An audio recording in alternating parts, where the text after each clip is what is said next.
ஜீவ புஸ்தகம், ஞாபக புஸ்தகம் என்று 2 புஸ்தகங்களின் பெயர்கள் தான் இருக்கிறது. நீங்க பைபிள் ஆராய்ச்சி பார்த்தீங்கன்னா மறைமுகமாக 3வது ஒரு புஸ்தகம் இருக்கு. என்ன புஸ்தகம்?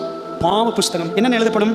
இயேசுவை ஒருபோதும் விசுவாசியாதவர்களின் பெயர்கள், அவரை புறக்கணித்து எதிர்த்து போராடினவர்களின் பெயர்கள், ஒரு காலத்தில் இயேசுவை ஏற்றுக்கொண்டு இறுதியில் அவரை மறுதலித்தவர்களின் பெயர்கள். ஒவ்வொரு தவறான செயல், ஒவ்வொரு தவறான வார்த்தை, சுயநலமிக்க ஒவ்வொரு செயல், நிறைவேற்றாமல் விட்ட ஒவ்வொரு கடமை, ரகசியமான ஒவ்வொரு பாவம், சாமர்த்தியமாய் செய்த தீமைகள், அலட்சியம் செய்யப்பட்ட எச்சரிப்புகள், பரலோக எச்சரிப்புகள், கடிந்து கொள்ளுதல்கள், வீணாக்கப்பட்ட வினாடிகள், நேற்றம் அடைய செய்யாமல் விட்டுவிடப்பட்ட வாய்ப்புகள் வரும்பொழுது ஊழியத்துக்காக, ஆண்டவருக்காக அந்த வாய்ப்புகளை பயன்படுத்தாம வேஸ்ட் பண்றது, செல்வாக்கை தவறாக பயன்படுத்திய செயல்.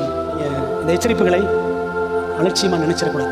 ஆபோக்கு 2:11 சொல்லுது, கல்லு சுவரிலிருந்து கூப்பிடும், உத்திரம் மச்சிலிருந்து சாட்சியிடும். யாருமே பார்க்கலையே, நீ ரூமுக்குள்ள இருந்து செஞ்சல, அந்த உத்திரம் மரம் உனக்கு சாட்சி சொல்லும், சுவரு சாட்சி சொல்லும்.